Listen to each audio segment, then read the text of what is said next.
National Office Furniture has opened its new corporate headquarters. More on that, plus Denny Spinner is our guest this week on Monday with the Mayor, and host Bill Potter brings us tonight's episode of Inform with Mike Steffi of the Tri-County YMCA.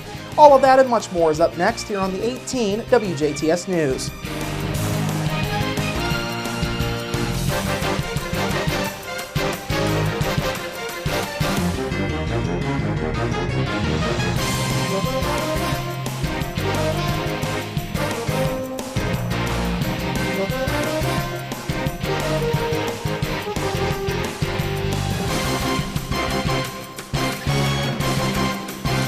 Hello, I'm Bradford Raths. We begin with a Huntingburg man being among two people injured in a Sunday afternoon ATV crash in Pike County.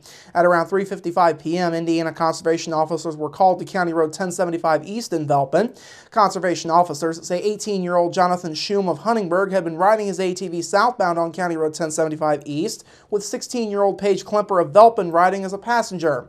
Authorities say Schum was traveling at a high rate of speed and could not avoid hitting an SUV, being driven by 47-year-old Marilyn Hanselman of Velpen. Conservation officers say Hanselman had been pulling out of her driveway at the time of the crash. The impact caused the ATV to flip over, throwing Schum and Klemper off. Schum wound up trapped under the ATV. After being pulled from under the ATV, Schum was airlifted to Deaconess Hospital in Evansville to be treated for a laceration to the head. Klemper was treated for minor injuries at St. Mary's Hospital. Now, conservation officers say that alcohol may have contributed to this accident.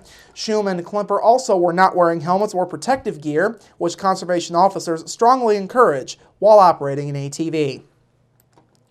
Saturday was a big day for Jasper-based National Office Furniture. Saturday morning, the company unveiled its newly renovated corporate headquarters. The building sits adjacent to the Kimball International campus off of Royal Street, and of course, National Office Furniture is a unit of Kimball International.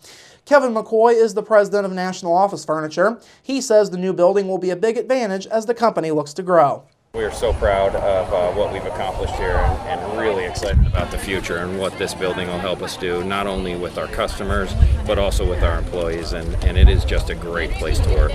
Now, the new National Office Furniture headquarters was designed by Gensler, one of the world's largest architecture firms. Kimball International CEO and board chairman Bob Schneider was on hand for Saturday morning's ribbon cutting. He says the new National Office building is one of a kind. It is such a treasure to have a Gensler designed facility in the city of Jasper, and again, a firm that had done Facebook's headquarters, that had done so many other incredibly complicated and sophisticated facilities, and we have that right here in Jasper, Indiana, and it's the headquarters of National Office Furniture, and it's exciting.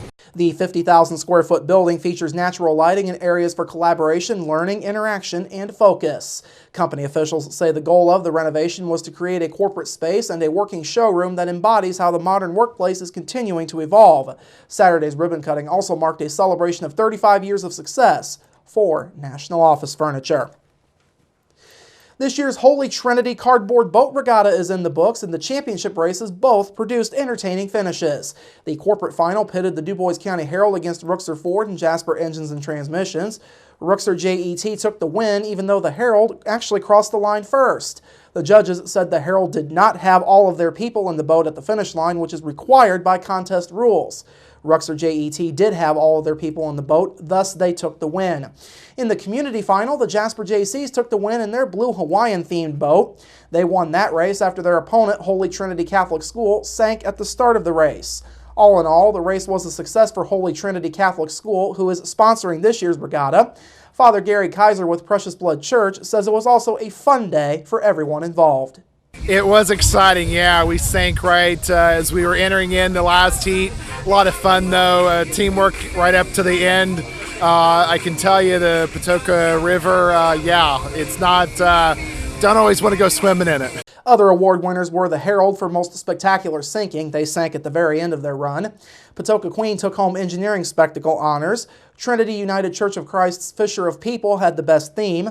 Holy Trinity School won Artistic Masterpiece. Spirit Award went to the Sights for Mayor float, and the Best Dressed Crew went to German American Bank. Results are now in for the inaugural Ferdinand Folkfest Singer-Songwriter Competition. The finals were held Saturday night at the Ferdinand American Legion Post number 124. Nick P. of Louisville took home top honors in the 18 and over division and was the overall winner. Haley Payne of Owensboro won the under 18 division. Now, he will kick off the main stage lineup at this year's Ferdinand Folk Fest as the overall winner. Payne will be featured on multiple sets on the market stage. As mentioned, this was the first year for the singer-songwriter contest, and Folk Fest officials say this competition will continue every year with the goal of finding new upcoming folk music acts that can eventually make it big in the music industry. Of course, the rest of the Folk Fest lineup was announced back in April. Elizabeth Cook of Nashville, Tennessee is this year's headlining act. Other main stage performers are Georgia Brown, Nick Dittmeyer and the Sawdusters, Him for Her, the Way Down Wanderers, and the Black Cadillacs. Brown will be the youngest performer in Folk Fest history at just 15 years old. The 6th edition of the Ferdinand Folk Festival takes place Saturday, September 19th at Ferdinand's 18th Street Park. And finally tonight, Holiday World's new Thunderbird roller coaster will be taking part in the launch of a new Travel Channel show this week. The coaster will be part of the launch of Thrill Factor. The show, which features former Mythbusters stars Carrie Byron and Tori Bellisi, will air its first episode called Battle of the Sexes Wednesday night at 8:30 Eastern Time. There will be reruns throughout the rest of the week. Now, Byron and Bellisi gather a group of people known as lab rats to test Thunderbird's forces with them for the upcoming episode. Of course, Thunderbird is America's first launched wing roller coaster, going from 0 to 60 in 3.5 seconds. Holiday World President Matt Eckert is one of the lab rats, and in a news release, he says part of the ride involved wearing monitors which test whether men or women are best at handling Thunderbird's thrill factor. He says he's excited to find out along with everyone else on Wednesday. Holiday World will be live tweeting during the show with several behind-the-scenes facts about Thunderbird and various commentaries about working with the cast and crew of Thrill Factor. All right, coming up after the break, Denny Spinner joins me for Monday with the Mayor, and later, tonight's edition of Inform with Mike Steffi. We're back after this.